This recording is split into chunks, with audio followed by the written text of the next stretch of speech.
सर्वांना क्रांतिकारी जय भीम, जय भीम, जय भीम.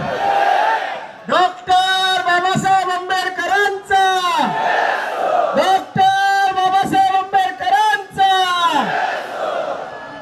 आज नांदेडमध्ये आपण जे उपवर्गीकरण विरोध मोर्चा आयोजित केला त्याबद्दल सर्व कमिटीचे आभार मानतो आणि खास करून आपण सर्वजण उपस्थित राहिलात आणि एवढा मोठा प्रतिसाद दिलात त्याबद्दल तुमच्या सर्वांचे सुद्धा आभार मानतो.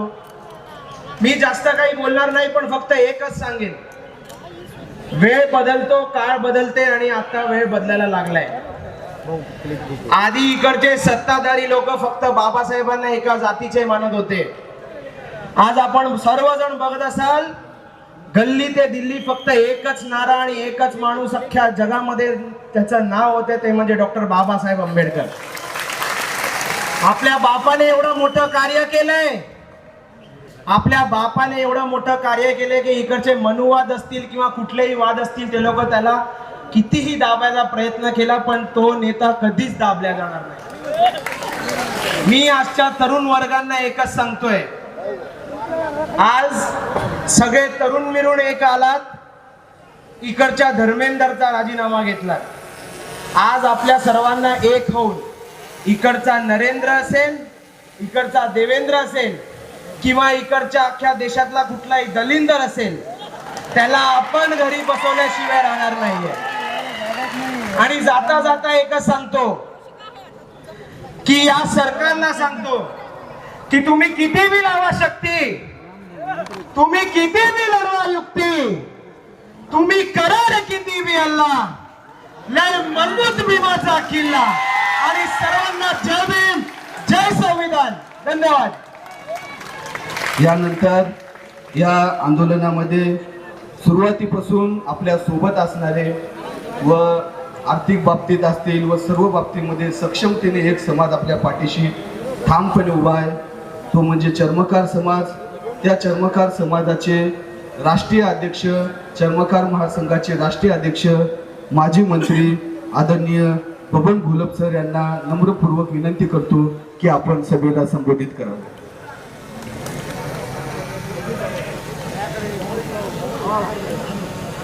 उपस्थित सर्व बांधवांना आणि भगिनींना,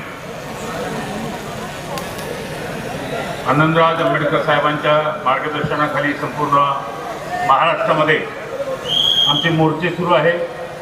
पहिल्या दिवसापासून आम्ही बरोबर आहोत. चर्मकार समाजाने जेव्हा हा निर्णय जाहीर झाला तेव्हापासून आंदोलनं सुरू केलेले आहे. महाराष्ट्रातल्या प्रत्येक कलेक्टरला निवेदन देऊन आम्ही निषेध नोंदवलेला आहे. मी आपल्याला सगळ्यांना सांगू इच्छितो, आपल्या ज्या एकूण 60 जाती आहेत त्याच्यापैकी काही एखाद्या दोन माणसाला काही वाटलं असेल म्हणून त्यांनी विरोध जरी केला असेल तर त्याला शिव्या देत बसू नका. त्याला आपलं कसं करता येईल, त्याला समजून कसं सांगता येईल, हा किती मोठा धोका आहे, याबाबतची जर समजून सांगितलं तर निश्चितपणानं सगळ्यांच्या लक्षात येईल. आपण सगळ्यांनी मिळून हा लढा दिला. त्यात सगळ्यात आज नांदेडचे जेवढे आयोजक आहेत त्यांना मनापासून धन्यवाद देतो. अतिशय शिस्तबद्ध आणि चांगल्या पद्धतीने आपण आयोजन केलं. अशाच पद्धतीनं समाजाची एकजूट राहिली तर आपल्याला कोणी हरू शकत नाही आणि आपली जीत कोणी रोखू शकत नाही. अशा प्रकारचं नियोजन केलं, त्याबद्दल तुमच्या सगळ्यांचे आभार मानतो. बांधवांना बाबासाहेबांनी 13% आरक्षण दिलं मागासवर्गीय. ते काही कोणत्या जातीला दिलं नाही. तर मागासवर्गीय मिळून तो शिकेल, तो आपली प्रगती करू इच्छितो, तो निश्चितपणानं त्या आरक्षणाला पात्र ठरला. आणि आतापर्यंत गेले 70 वर्षांच्या पलीकडे आपण गेलोय आणि अतिशय चांगलं गुन्हा मानलं जातो. परंतु सुप्रीम कोर्टाचा निर्णय पुढं करून कुठंतरी आपल्यामध्ये फूट पाडण्याचा जो प्रयत्न आहे तो आपल्याला अजून पाडायचा आहे. आणि म्हणून आपल्या महाराष्ट्रामध्ये ही शक्ती प्रदर्शनं चालू आहे. ह्या शक्ती प्रदर्शनामध्ये आमचा समाज 100% सहभागी आहे आणि आनंदराव साहेबांच्याबरोबर आम्ही पहिल्या दिवसापासून जोडलेलो आहे आणि शेवटसुद्धा राहू. काल मला कार्यकर्त्यांनी विचारलं, साहेब उद्या घोषणा काय द्यायच्या? त्यांना म्हणलं पहिली घोषणा ही द्या, कल भी आंबेडकर आज भी आंबेडकर. म्हणजे आपल्या त्या काळात सुद्धा आंबेडकरच होते आणि आजही आंबेडकर आपल्याबरोबर आहे. आणि आपण स्वतः आंबेडकरांच्या बरोबर राहायचं अशा प्रकारचा आमचा निर्णय आहे. त्याच्यामुळे याच्यामध्ये कुठे संदेह नाही. आपल्याला साहेबांना ऐकायचं आहे. मी पण जास्त वेळ बोलू शकतो, पण ते बोलण्यापेक्षा आपण एकजुटीने राहा. आमच्या चर्मकार बांधवांना तुम्ही सांभाळून घ्या, त्याच्या पाठीशी उभे राहा. आम्ही पण तुमच्या पाठीशी आहे. असं एकमेकाच्या गळ्यात गळा घालून हात घालून आपण हा लढा जिंकू. निश्चितपणानं जिंकल्याशिवाय राहणार नाही. धन्यवाद. बहुत बढ़िया. पासून भंतेजीचा आदेश आता संपुष्टात आलेला आहे. आता कोणाचे नाव घेतले जाणार नाहीत. यानंतर आपण सर्वजण रमाई आवास योजनेमध्ये राहतो की घरामध्ये, तर त्या रमाई आवास योजनेचा निवारा आपल्या सर्वांना देणारे व प्रत्येक जिल्ह्यामध्ये एक सामाजिक न्याय भवन उभारणारे सर्व हजारो कार्यकर्ते स्टेबल करणारे असे आदरणीय चंद्रकांत हांडोरे साहेब यांना सन्मानपूर्वक स्टेजवरती भाषणासाठी आमंत्रित होतो.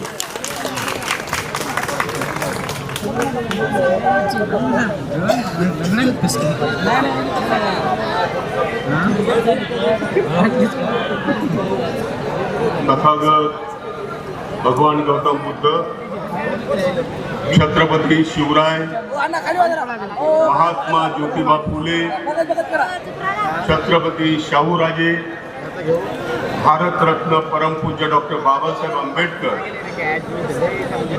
साहित्यरत्न लोकशाहीर अण्णाभाऊ साठे, थोर संत रोहिदास महाराज यांना अभिवादन करून मंचावर उपस्थित आदरणीय भंते पयापुरीजी, स्टेजवर उपस्थित सर्व भंतेगण, रिपब्लिकन सेनेचे प्रमुख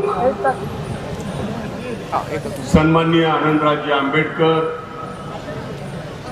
त्यांचे चिरंजीव ॲडव्होकेट अमन आंबेडकर, राष्ट्रीय चर्मकार समाजाचे नेते, माजी सामाजिक न्याय मंत्री सन्माननीय बबनरावजी घोलप, वृत्तपत्र सम्राटचे युवा संपादक सन्माननीय कांबळेजी, मंचावर उपस्थित कोलार, भोर आणि इतर समाजाचे सर्व मान्यवर आणि ज्यांनी हा कार्यक्रम यशस्वी करण्यासाठी दिवस रात्र प्रयत्न केला, ते उपवर्गीकरण विरोधी कृती समितीचे सर्व सन्माननीय सर्व संघटनांचे पदाधिकारी, सर्व संस्थांचे पदाधिकारी, सर्व बंधू आणि भगिनी, पहिल्यांदाच नांदेडकरांनी ना भविष्यती ना भूतो ना भविष्यती असा मोर्चा या ठिकाणी काढलेला आहे. हा तुमचा जन आक्रोश आहे. परमपूज्य डॉक्टर बाबासाहेब आंबेडकरांनी अस्पृश्यतेच्या विरुद्धचा जो लढा सुरू केला, महाडच्या चौदार तळ्याचा सत्याग्रह केला, काळाराम मंदिराचा सत्याग्रह केला, की आम्ही माणसासारखी माणसं आहोत, आम्हाला तळ्यावरचं पाणी पिऊ द्या, आम्ही देवाला नमस्कार करू शकत नाही, म्हणून काळाराम मंदिराचा सत्याग्रह केला. एवढंच नव्हे, ब्रिटिशांच्या तत्कालीन राजवटीमध्ये बाबासाहेबांनी अस्पृश्यतेच्या विरुद्धचा आवाज इंग्रजांच्या समोर आक्रोशाने मांडला. राऊंड टेबल कॉन्फरन्समध्ये डॉक्टर बाबासाहेब आंबेडकरांनी जातीय निवाडा करण्याची मागणी केली आणि त्यामध्ये पुढारलेल्या समाजाच्या बरोबरीनं अस्पृश्य समाजाला सुद्धा मोठ्या प्रमाणामध्ये सवलती, सोयी, त्याचा विकास झाला पाहिजे अशा पद्धतीच्या मागण्या केल्या. बंधूंनो, राज्यघटनेमध्ये कलम 341-42 मध्ये त्यांनी नमूद केलं की देशभरात अस्पृश्यांच्या 59 जाती आहेत. ह्या 59 जाती यांचं एकत्रीकरण करून राज्यघटनेमध्ये आरक्षणाची तरतूद करून घेतली. अशा पद्धतीने परमपूज्य डॉक्टर बाबासाहेब आंबेडकरांनी अस्पृश्यतेचा सर्व प्रकारचा लढा, अस्पृश्यतेच्या विरुद्धचा लढा बाबासाहेबांनी दिला. आणि त्या लढ्यामुळे तुम्ही आम्ही गावकुसाच्या बाहेर राहत होतो, आपण गावामध्ये आलो, शिकू लागलो. ही बाबासाहेबांची मेहरबानी आहे. बाबासाहेबांची आपल्यावर उपकार आहेत. बाबासाहेबांनी आरक्षण दिलं नसतं तर अजूनही आपण कोसो मैल दूर असतो. परंतु बाबासाहेब आंबेडकरांच्या महत्प्रयासामुळं तुम्ही आम्ही माणसात आलो. इथल्या जातीयवाद्यांनी बाबासाहेबांच्या त्या काळामध्ये सुद्धा बाबासाहेबांना विरोध केला. हिंदुत्ववादी विषमतावादी संस्कृतीनं बाबासाहेबांना विरोध केला. तेच मनुवादी लोक आजच्या सरकारमध्ये, केंद्रामध्ये आणि महाराष्ट्रामध्ये बसलेले आहेत. त्यांना पाहवत नाही, त्यांना राज्यघटना पाहावीशी वाटत नाही. त्यांना आजही वाटतं की भारताची राज्यघटना बाबासाहेबांनी एका अस्पृश्याने लिहिलेली राज्यघटना आहे, ही बदली केली पाहिजे. आणि त्या हजारो वर्षापूर्वी जी मनुस्मृती या म्हणून लादलेली होती, ती मनुस्मृती पुन्हा एकदा या देशामध्ये आणण्याचं षडयंत्र या मनुवाद्यांनी सुरू केलेलं आहे. त्याचीच अवलाद या ठिकाणी बसलेली आहे. आमच्या मातंग बांधवांना हे कळायला पाहिजे की आपल्यामध्ये आपसामध्ये फूट पाडण्याचं कटकारस्थान सुरू झालेलं आहे. या सरकारनं सुरू केलेलं आहे.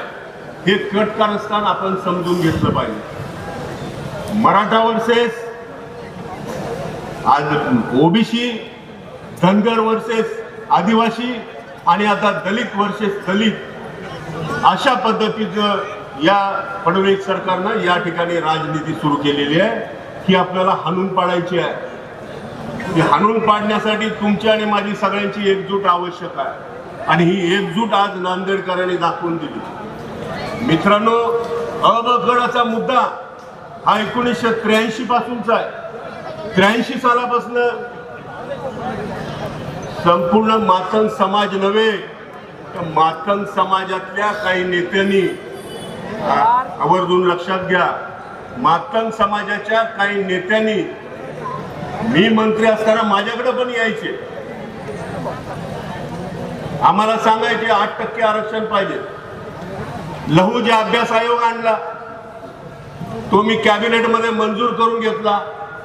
त्याच्यामध्ये 82 शिफारशी होत्या, त्यापैकी मी 68 मंजूर केल्या. 14 शिफारशी राहिलेल्या होत्या. त्याच्यामध्ये महत्वाची ही एक शिफारस होती की मातंग समाजाला 8% आरक्षण द्यावं, अ ब क ड असं वर्गवारी करावी. ती पहिल्यांदा मी रिजेक्ट करून टाकली आणि सांगितलं नाही, बाबासाहेबांनी एक संघ 59 जातीला दिलेलं आरक्षण आहे, हे या आरक्षणामध्ये आपण बसू. मातंग अभ्यास आयोग, लहुजी साळवे अभ्यास आयोगाचे मी अभ्यास केला आणि 68 ज्या शिफारशी होत्या त्या अत्यंत महत्वाच्या होत्या. सामाजिक न्याय विभागाच्या अंतर्गत या सगळ्या शिफारशी होत्या. शैक्षणिक बाबतीमध्ये मातंग विद्यार्थी पुढे आला पाहिजे. अकॅडमिक एज्युकेशन बरोबर प्रोफेशनल एज्युकेशन मध्ये डॉक्टर, इंजिनियर, वकील तो झाला पाहिजे. औद्योगिक दृष्ट्या मी मातंग समाजातल्या किती कार्यकर्त्यांना इंडस्ट्रीज दिल्या, किती लोकांना उद्योजक बनवलं. बहुतांच्या खालोखाल मातंग समाज आणि चर्मकार समाजाच्या समाज घटकांसाठी आम्ही लोकांनी काम केलं. परंतु दुर्दैवानं अजूनही या समाजानं ओळखायला पाहिजे की ही मनुवादी अवलाद हे आपल्यामध्ये फूट पाडण्याचं कटकारस्थान करते. आपल्याला हे हाणून पाडायचं आहे. तुम्ही मोर्चा काढा. 2008 साली मी या शिफारशी कॅबिनेट समोर आणल्या लहुजी साळवे अभ्यास आयोगाच्या. 2008 पासून 2026 पर्यंत जवळजवळ 16-18 वर्ष झालं या सगळ्या शिफारशी धुळखाट पडतायत. मातंग समाजाच्या नेत्यांना आव्हान आहे, माझं विनंती आहे की तुम्ही या तुमच्या विकासासाठी, मग तो विकास आर्थिक असेल, सामाजिक असेल, शैक्षणिक असेल, सांस्कृतिक असेल, यासाठी तुम्ही लढा. हा बौद्ध समाज आणि इतर समाज तुमच्या खांद्याला खांदा लावून लढल्याशिवाय राहणार नाही. परंतु तुम्ही अवास्तव मागणी करू नका. सामाजिक न्याय विभागामध्ये तुम्हाला सगळ्या प्रकारच्या सोयी सवलती दिलेल्या आहेत. बार्टी ही संस्था आमच्या नांदेडच्या आणि महाराष्ट्रातल्या विद्यार्थ्यांना फेलोशिप देत नव्हती.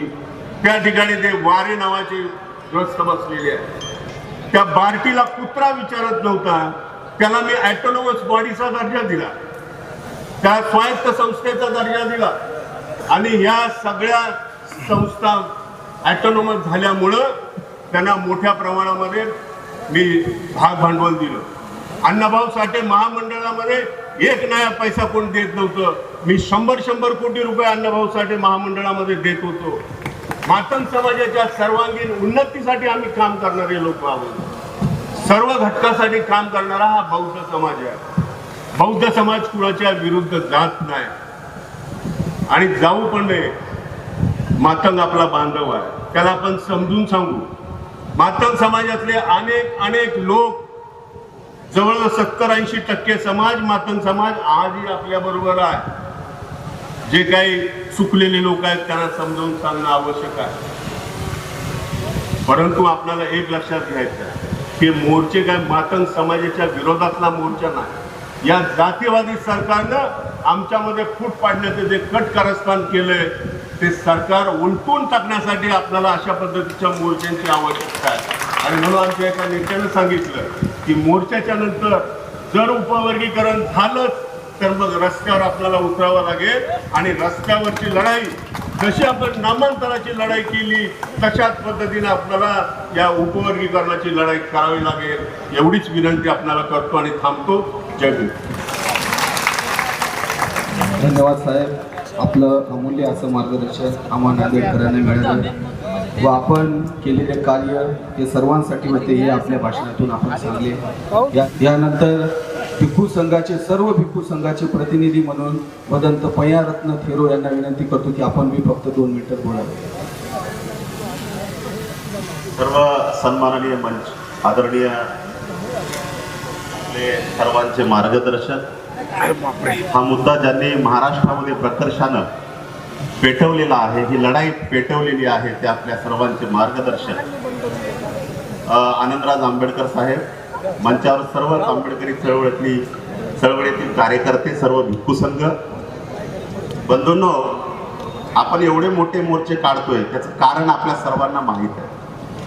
आपली लढाई किंवा आपला हा विरोध एका मातंग समाजाच्या किंवा एखाद्या विशिष्ट समाजाच्या विरोधातला नाही, हे आपण आधी समजून घ्या. हे जे भांडण लावलेलं आहे, हे जे काही आपल्याला कामाला जे लावलेलं आहे ते म्हणजे विशिष्ट म्हणजे एका सरकारनं लावलेलं आहे. आणि हे सरकार दलित बहुजनांच्या विरोधातलं सरकार आहे हे या निमित्तानं आपल्याला प्रामुख्यानं दिसून येत आहे. बंधूंनो, आत्ताच आतिश म्हणाला की आशीर्वाद पर बोला. आता आशीर्वाद पर कसं बोलू? शांतीचं बोलायचं का क्रांतीचं बोलायचं मला तुम्ही सांगा आधी. बरोबर आहे. आणि मग क्रांतीचंच बोललं पाहिजे. आज आपल्या सगळ्यांना एक होण्याची वेळ आलेली आहे. आज नांदेडमध्ये एवढा मोठा प्रचंड जो जनसमुदाय आहे, जो आक्रोश व्यक्त करत आहे, ते म्हणजे उपवर्गीकरणाच्या विरोधामध्ये. उपवर्गीकरण विरोधी जी काही उपवर्गीकरणाची जी प्रक्रिया महाराष्ट्र सरकारने लावलेली आहे ती जाणीवपूर्वक या समस्त दलित बहुजन समाजाला विभागण्याचं, या दलित समाजाला तोडण्याचं काम या ठिकाणी होत आहे, आपण समजून घ्या. आज आनंदराज आंबेडकर साहेबांच्या माध्यमातून ही लढाई झाली. आंबेडकर साहेबांनी मुंबईला 30 तारखेला मोठा एक मोर्चा आयोजित केला होता आणि त्या मोर्चाच्या माध्यमातून तिथे एक असा विचार आला की आता आपल्याला नुसतं मुंबईतून नाही तर आपल्याला आपल्या स्थानिक एरियातून, आपल्या स्थानिक गावातून आपल्याला मोर्चे काढावे लागतील, तरच सरकार या ठिकाणी आपली भूमिका बदलेल. आणि म्हणून आनंदराज आंबेडकर साहेबांच्या या भूमिकेमुळे आज या राज्याचे मुख्यमंत्री देवेंद्रजी फडणवीस यांची भूमिका बदललेली आहे, हे आपण समजून घ्या. त्यांची भूमिका पूर्णपणे बदललेली आहे. पहिले अगोदर विषयच नव्हता, फक्त सुप्रीम कोर्ट आणि सुप्रीम कोर्टाचा आदेश मला मानायचा आहे. मी या राज्याच्या मुख्यमंत्र्याला जाहीर या नांदेडमधून विचारतो, तुम्ही आतापर्यंत किती सुप्रीम कोर्टाचे आदेश ऐकले ते सांगा आम्हाला. बरोबर आहे. तुम्ही आतापर्यंत किती सुप्रीम कोर्टाचे आदेश ऐकलेत आणि या आदेशासाठी तुम्ही इतके तत्पर आणि इतके उत्सुक आहात? तुम्हाला काय आमचं जे सुखानं नांदणं आहे ते तुम्हाला देखवत नाही का, असा प्रश्न या सभेतून मला तुम्हाला या ठिकाणी जाहीरपणे करायचा आहे. आणि म्हणून या राज्याच्या विकासासाठी, या बहुजनांच्या विकासासाठी, अरे या वर्गीकरणाने कुणाचंच भलं होणार नाही. उलट या समाजासाठी तुम्ही जास्तीचे पैसे तुम्ही आरक्षित करा. या समाजातल्या लोकांना तुम्ही सवलती देण्याचा प्रयत्न करा. या समाजातल्या लोकांना तुम्ही या ठिकाणी कर्ज वाटप करा. तरुणांना शिक्षण देण्याचं काम करा. हे सगळं तुम्ही बंद केलेलं आहे आणि परत या ठिकाणी तुम्ही वर्गीकरण करून या लोकांना विभागण्याचा आणि या विशेषतः म्हणजे बौद्ध समाजाची जी प्रगती आहे, बौद्ध समाज जो आनंदाने आणि स्वाभिमानाने या जगात, या महाराष्ट्रामध्ये, या देशामध्ये नांदतो आहे, त्याची ही प्रगती तुम्हाला खूप असते हे या ठिकाणी प्रामुख्याने आम्हाला जाणवत आहे. आणि म्हणून आनंदराज आंबेडकर साहेब आपल्या सोबत आहेत. देवेंद्रजी फडणवीस साहेब, तुम्हाला आम्ही सांगू इच्छितो, बाबासाहेब आमचे एक आंबेडकर होते, आता पूर्ण देश आंबेडकर म्हणत आहे. हे ध्यानात ठेवा. आंबेडकर शिवाय या देशाचं संविधान सुद्धा आंबेडकरांनी लिहिलेलं आहे. आणि म्हणून आंबेडकरांच्या या संविधानाच्या ढाच्याला तुम्ही किंवा या संविधानाच्या ढाच्याला मोडून किंवा या नियमांना मोडून तुम्ही काहीच करू शकत नाही. काल केंद्र सरकारने संसदेमध्ये क्रिमिलेअरच्या बाबतीमध्ये पूर्ण त्यांनी म्हणजे सांगितलेले की आरक्षणाच्या बाबतीमध्ये आम्हाला म्हणजे न्यायालयाला सुद्धा कुठला हस्तक्षेप करता येणार नाही. हे काल लोकमतची बातमी आहे. आणि म्हणून आता आपल्याला एकच लढाई म्हणजे आपल्याला ध्यानात ठेवायचंय, ही लढाई संपली नाही. मला या ठिकाणी नांदेडच्या निमित्तानं प्रामुख्यानं सांगायचंय, ही लढाई पुन्हा आता उभं राहिलेली आहे.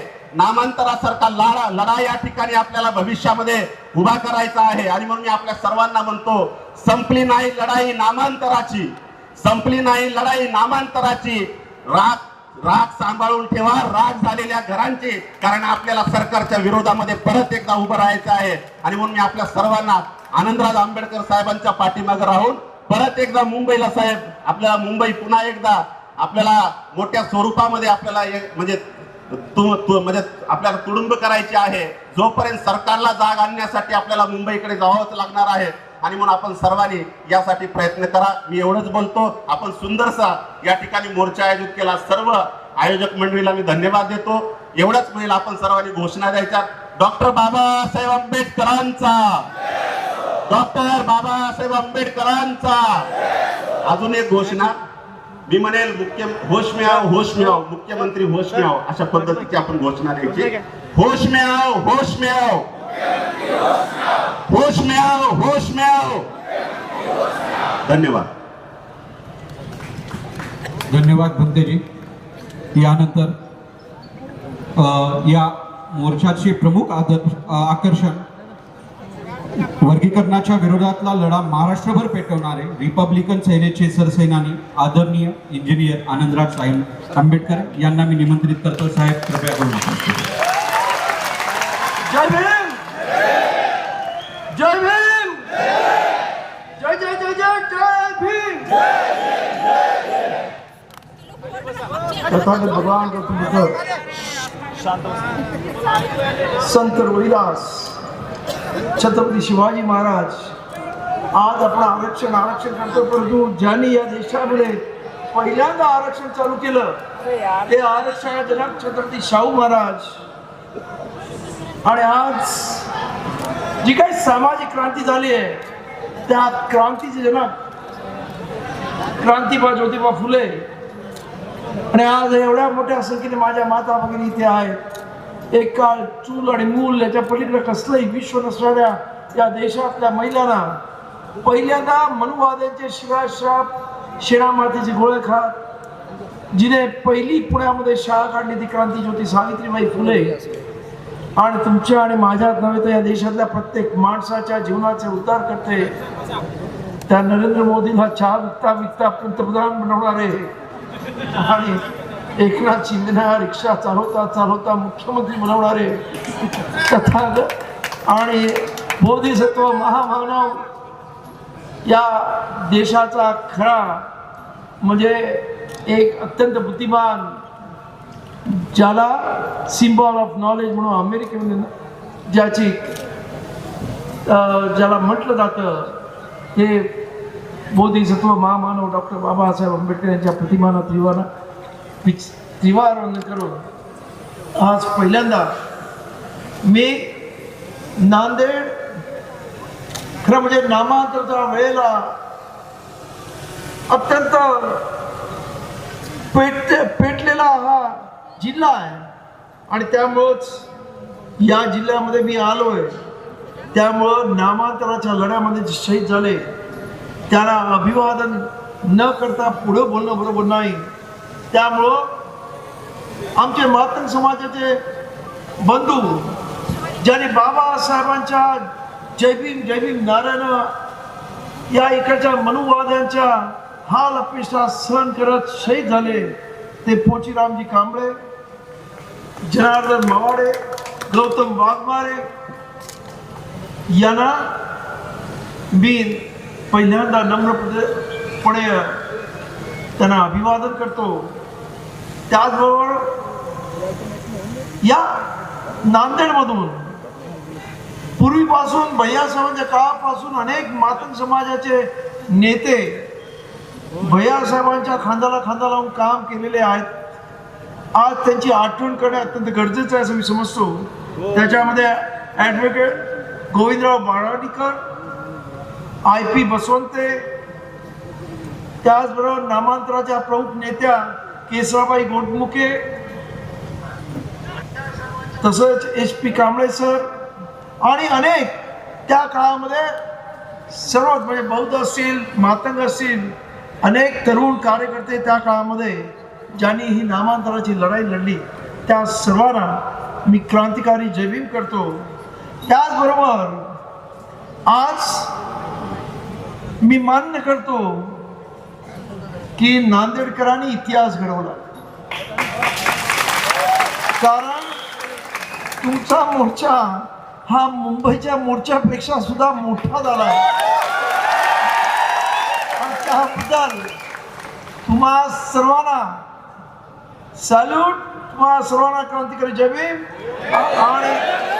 आणि त्याचबरोबर ज्या कार्यकर्त्यांनी हे सर्व घडून आणलं, सर्वांची नावं घेणं शक्य नाही, परंतु ज्यांची नावं घेणं अत्यंत गरजेचं आहे ते इंजिनियर अशोक गायकवाड असतील, इंजिनियर भारत कानिते असतील, राहुल प्रधान असतील, इंजिनियर धनजकर असतील, प्रशील गायकवाड असतील, प्रकाश डिपके असतील, मयूर शेरे असतील, निखिल गजे असतील, अशोक कांबळे असतील, सुशील देगलुककर असतील, विलास नरभागे, व्यंकट लोहबंदे, अमोल मैपाले, मयूर कांबळे, नवनाथ बनसोडे, सम्राट आढाव, संदीप पाटोडे, नामदेव फुलपगार, माधव गायकवाड, केशव कांबळे, भगवान डगे, किरण सदावर्ते, राजरत्न पवार, राजरत्न चोरगे, ऋषभ मादळे, त्याचबरोबर सचिन शेळके, विशाल कदम, चेतन बंटी गायकवाड, राहुल घोडळकर, रोहन कळवंटे, किसन कचरे आणि रोहित भारजे आणि अनेक त्यांचे सर्व सहकारी, या सर्वांना त्यांनी जी मेहनत घेतली आहे खऱ्या अर्थानं आज रंग आणलाय. त्या मेहनतीला असं म्हटलं तर वावगं ठरणार नाही. त्यांना सुद्धा त्या मेहनतीबद्दल त्यांना सुद्धा मी सॅल्यूट करतो. आणि आता मूळ मुद्द्याला येतो. या महाराष्ट्रामध्ये आमचा मुख्यमंत्री विधानसभेमध्ये उभा राहून असं म्हणतो की मला सुप्रीम कोर्टाचं ऐकायचं नाही का. सुप्रीम कोर्टात सांगितलं काय बाबा तुला, तू वकील आहेस ना, तुला वकील असताना तुला तो जजमेंट वाचता येत नाही का, हा मला प्रश्न आहे. त्या जजमेंटमध्ये स्पष्ट सांगितलेलं आहे की ज्या ज्या राज्यांना ऐच्छिक पद्धतीनं हे उपवर्गीय लागू करायचं असेल ते लागू करू शकतात, अशा पद्धतीने त्यांनी सांगितलेलं आहे. त्याने प्रत्येक राज्याला हे उपवर्गीय करायलाच पाहिजे असं काही सांगितलं नाही. त्यामुळे पहिल्यांदा मला आश्चर्य वाटतं की एवढ्या मोठ्या पदावर, मुख्यमंत्री पदावर असताना माणूस अशा पद्धतीने खोटं कसं बोलू शकतो. त्यामुळं मला माहीत आहे की तुमच्यावरती सुद्धा तुमचे बाप बसलेले आहेत नागपूरमध्ये आणि त्यांनी आदेश दिला की तुम्ही इथे डोलता. त्यामुळं लोकांना तुम्ही फसू शकता. पण आज आंबेडकरी समाज प्रचंड शिकलेला आहे, त्यामुळं त्याला वाचता लिहिता येतं. पूर्वीसारखं मनुवादी संस्कृती इथं नाही की या इथं फक्त ब्राह्मणाने वाचावं आणि लिखावं आणि इतरांनी सर्वांनी अनपढ राहावं, ही बाबासाहेब आंबेडकरांनी कधीच त्यांच्या संविधानाने संपवलेलं आहे. त्यामुळं फडणवीस साहेब, तुम्ही हे ज्या पद्धतीचं भाष्य करता ते अत्यंत दुर्दैवी आहे. दुसरं, आपल्याला माहीत असेल की पहिल्यांदा हे जे सुप्रीम कोर्टामध्ये एक प्रकरण आलं होतं ते 2004 मध्ये आलं होतं. EV चेन्नई वर्सेस आंध्र प्रदेश, अशाच पद्धतीने त्या आंध्र प्रदेशमध्ये करण्याचा घाट घातला होता. त्यावेळेस त्या सुप्रीम कोर्टामध्ये 5 जणांचं बेंच म्हणजे 5 जजेस बसून त्यांनी एक मताने असा निर्णय घेतला की हे SC आणि STचे जे काही वर्ग आहेत ते होमोजिनस आहेत, म्हणजे एक संघ आहेत. आणि का एक संघ आहेत की त्यांच्यावरती झालेले अन्याय, सामाजिक अन्याय, त्यांच्यावरती टाकण्यात आलेला बहिष्कार, त्यांच्यावरती लादण्यात आलेली गुलामगिरी, ही सर्व त्या असणाऱ्या लोकांमध्ये सारखी आहे.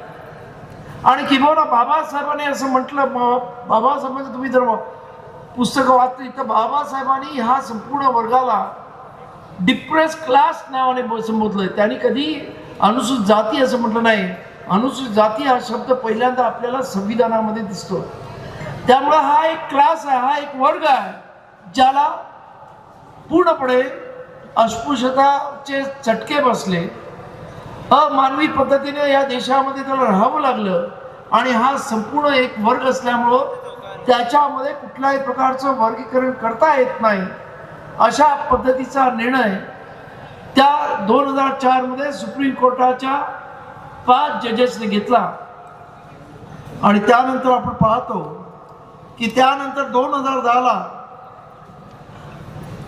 पंजाबच्या हायकोर्टामध्ये सुद्धा एक केस आली उपवर्गीकरणाची. आणि त्याच्या जी केस आता सुप्रीम कोर्टामध्ये जिचा आदेश झाला त्यात दविंदर सिंग वर्सेस पंजाब गव्हर्नमेंट याची हायकोर्टामध्ये जी केस आली त्याच्यामध्ये सुद्धा पंजाब हायकोर्ट असं म्हणालं की हे एक संघ लोक आहेत आणि त्यामुळं यांच्यामध्ये कुठल्याही प्रकारचं असं उपवर्गीकरण किंवा सब क्लासिफिकेशन इंग्रजी म्हणतात तसं करता येणार नाही. हे झाल्यानंतर ही केस आता 1 ऑगस्ट 2024 रोजी 7 जजेसच्या समोर आली. त्याच्यातलं हे एक दुर्दैवी आंबेडकरी समाजातला होता. आणि याच्यामध्ये 6 वर्षच एक लीना तिवारी नावाच्या जजेसने याच्या विरुद्ध, त्या 6 जणांच्या विरुद्ध जजमेंट दिली. आणि असं म्हटलं की मी ज्या 5 जणांनी जजमेंट दिली आधीच्या सुप्रीम कोर्टाच्या जजेसने ती मी मान्य करते आणि ह्याच्यामध्ये कुठल्याही प्रकारचा होमोजिनस एक संघ आहेत आणि त्यामुळे याच्यामध्ये उपवर्गीकरण करता येणार नाही. आणि आपले मुख्यमंत्री म्हणतात की आता हा निर्णय झाला आहे. हा निर्णय कसा झाला हे लक्षात घ्या. कर्नाटकामध्ये जेव्हा लोकसभेचं इलेक्शन होतं तेव्हा तिथं असणाऱ्या मादिगा समाजाला खुश करण्यासाठी पंतप्रधान नरेंद्र मोदी यांनी त्यांना आश्वासन दिलं की तुमची जी ही मागणी आहे क्लासिफिकेशनची, सब क्लासिफिकेशनची, ती आम्ही लवकरच मान्य करू. आणि ही जेव्हा मागणी मान्य करू असं जेव्हा म्हटलं त्यानंतर आपण पाहतो की सुप्रीम कोर्ट लगेच उलट जजमेंट देतं. मला बाबासाहेबांच्या काळातली गोष्ट आठवते की त्यावेळेस 1950 साली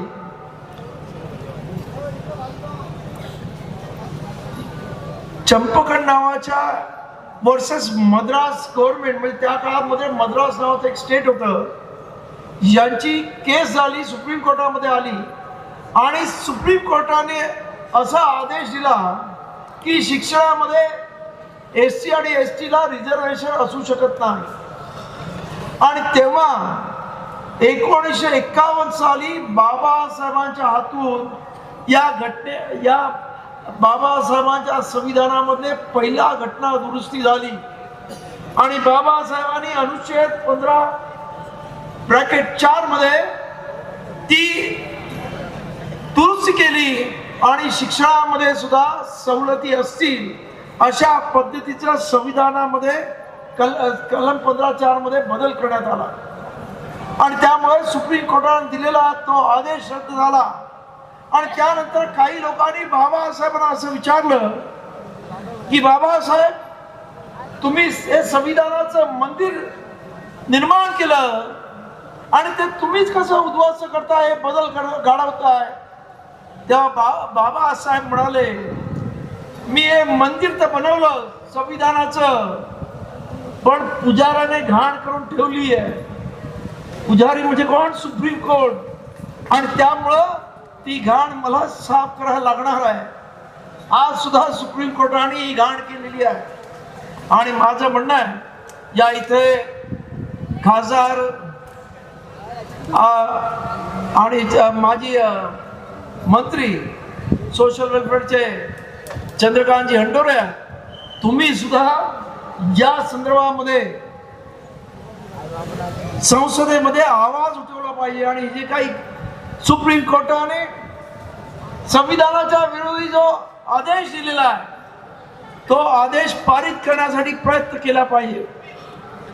त्याचबरोबर आपल्याला मी सांगू इच्छितो, मगाशी या इथे सर्वांच्या वतीनं पय्यानंदजी बोलले, भंते पय्यानंद, त्यांनी जे सांगितलं ते असं होतं की 2 दिवसापूर्वी सुप्रीम कोर्टामध्ये अशीच एक केस झालेली आहे आणि त्याच्यामध्ये केंद्र सरकारने असं स्पष्ट सांगितलंय की SC ST मध्ये क्रीमी लेअर लावता येणार नाही. त्याचबरोबर त्यांनी असं सांगितलंय की SC ST मध्ये कलम 341 आणि 342 मध्ये एखाद्या जातीला ऍड करणं किंवा तिला वगळणं किंवा त्यांच्यामध्ये क्लासिफिकेशन करणं याचा अधिकार फक्त संसदेला आहे. मग हे असं असताना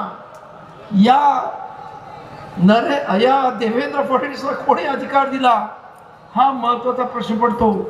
त्यामुळं हे जरी किती बोलत असले तरी आज तुम्हाला सर्वांना माहिती आहे देवेंद्र फडणवीसने विधानसभेमध्ये भाष्य केलं होतं की मी 1 ऑगस्टला अण्णाभाऊंच्या जयंतीच्या प्रित्यर्थ मी उपवर्गीकरण करणार आहे. परंतु आपल्या सर्वांच्या रेट्यापुढे जनसंख्येच्या रेट्यापुढे जन आक्रोशापुढे अजूनही त्या पठ्ठ्याने हे केलेलं नाही. आणि मला पूर्ण खात्री आहे की नांदेडचा हा मोर्चा बघितल्यानंतर नक्कीच देवेंद्र फडणवीसच्या उरामध्ये धडकी भरल्याशिवाय राहणार नाही आणि तो मागे घेतल्याशिवाय राहणार नाही उपवर्गीकरण. परंतु म्हणून आपण स्वस्थ बसायचं नाही आहे, कारण कधी काय करतील अत्यंत षडयंत्री आणि घातकी आहे. आपलं आज आपण ज्या पद्धतीने प्रगती करतो हे मनुवादाला बघवत नाही आहे आणि त्यामुळंच ही मंडळी आपल्या प्रगतीला खोडा घालण्याचा प्रयत्न करत आहेत. तेव्हा आपण सावध राहिलं पाहिजे. अनुसूचित जातीतल्या प्रत्येक जातीने आपल्या सर्वांनी एक संघ एक दिलाने एकत्र राहिले पाहिजे. आज मला इथे आवडलं की आज संयोजन समितीने चांगल्या लोकांना इथे बोलावलं ज्यांनी उगाच कुठच्याही महापुरुषांवर त्या कुठच्याही जातीवर टीका केली नाही. कारण आपली लढाई आहे ती आपली लढाई या सरकार बरोबर आहे. आपली लढाई कुठच्याही जाती बरोबर नाही. आज सुद्धा मातंग आमचे भाऊ आहेत आणि अनेक मातंग खांद्याला खांदा लावून आज सुद्धा आमच्याबरोबर काम करतायत. त्यामुळं हा जो प्रयत्न काही लोक करत आहेत त्यांच्यामधले आपल्यामधले तुम्ही असं समजू नका फक्त त्यांच्यामधलेच करत आहेत, आपल्यामधले सुद्धा काही करतायत. मुद्दामून या इथे असणाऱ्या महापुरुषांना त्यांच्या शिवागाला म्हणजे ते रिॲक्शन देतील. एक लक्षात घ्या हो, तुम्हाला मागच्या जालन्याच्या सभेमध्ये मी बघितलं अत्यंत तीव्र पद्धतीने आपल्या लोकांनी रिॲक्शन दिली होती. बाबासाहेबांना त्यांनी शिवाय तुम्ही वेडे आहात का? बाबासाहेबांना आपण सूर्य समजतो आणि सूर्याला थुंकणाऱ्याची थुंकी कुठे येते? त्याच्या तोंडावर पडते ना. मग कशाला तुम्ही काळजी करताय? आज जग बाबासाहेबांना मानायला लागलं. आज बहुजन नव्हे तर आज दिल्लीमध्ये आपण बघितलं भटा बामणाची पोरं सुद्धा तिथं जय भीम ठोकत होती. त्यामुळे तुम्ही कशाला काळजी करताय? या आता बाबासाहेबांनी केलेली क्रांती, बाबासाहेबांनी दिलेला विचार आणि बाबासाहेबांनी केलेलं कार्य हे अमर आहे. कितीही कोणी प्रयत्न केला आणि कितीही बाबासाहेबांना लांछनास्पद टीका करण्याचा प्रयत्न झाला तरी आता कोणीही बाबासाहेबांच्या कर्तृत्वावर, बाबासाहेबांनी केलेल्या कार्याबद्दल कोणी काही म्हटलं तरी जनता आता भारताची ऐकायला तयार नाही. किंवा जगामधले लोक आज तुम्हाला कदाचित माहीत नसेल की बाबासाहेबांची जयंती तुम्ही नांदेडला करता, त्या सोलापूरला तर मोठ्या पद्धतीने होते. अनेक म्हणजे गावागावात आपल्या जयंत्या होतात, महाराष्ट्रात होतात, देशात होतात. परंतु आज बाबासाहेबांची जयंती 150 देशांमध्ये होते. एवढं आज बाबासाहेब आंबेडकरांचा विचार जगाला भावत आहे. आणि त्यामुळंच आपल्या सर्वांना माझी विनंती आहे, तुम्ही बाबासाहेब आंबेडकरांचे अनुयायी तर तुम्ही बाबा म्हणता त्यांना, म्हणजे त्यांचे अनुयायी आहात पण त्यांचे पुत्र आहात. बाबासाहेबांचा विचार डोक्यात घ्या, कोणा विरुद्ध बोलू नका, सर्वांना घेऊन जाण्याचा प्रयत्न करा. आजही आमचे हे 90% मातंग बांधव आपल्या बरोबर आहेत. जे 5-10% लोक या काही भडकाऊ लोकांमुळे बिघडले असतील त्यांना सुद्धा समजून सांगा. 1 महिन्यापूर्वी मी तुम्हाला सांगतो की बीडमध्ये एक दळवी नावाचा मातंग समाजाच्या मुलाला त्याच्या मालकाने अत्यंत वाईट पद्धतीने मारलं. एकही मातंगाचा लीडर गेला नाही. आमचा रिपब्लिक सेनेचा पुरुषोत्तम वीर जो जिल्हा अध्यक्ष आहे तो तिथं गेला. त्यानंतर त्याला सांगून मी सोशल वेलफेअर डिपार्टमेंटच्या अधिकाऱ्याला पाठवलं. त्याच्या बायकोशी बोललो, त्याच्या वडिलांशी बोललो. त्याला 4.25 लाख रुपये ॲट्रॉसिटीच्या वतीने मिळतात, ती मदत मिळवून दिली. त्याचं घरकुल सुद्धा आम्ही पास केलं. त्यामुळं हे आपलेच बांधव आहेत. आणि आज तर तुम्हाला माहिती आहे की आपली माणसं तर कुठच्याही मंदिरात जात नाही. हे मातंग समाजाचे लोक मंदिरात आणि इतर ठिकाणी गेल्यानंतर त्यांना मारझोड होते, तेव्हा आंबेडकरवादी त्यांना वाचवायला जातात, ते लक्षात घ्या. आणि त्यामुळं हे आपण मोठ्या भावाची आतापर्यंत भूमिका घेतली आणि याच्या पुढे सुद्धा या मोठ्या भावाची भूमिका आपल्याला निभावायची आहे. आणि खऱ्या अर्थानं एससीच नव्हे तर देशातला प्रत्येक माणूस आपल्याला बाबासाहेबांच्या विचाराची एकजूट करायचा आहे.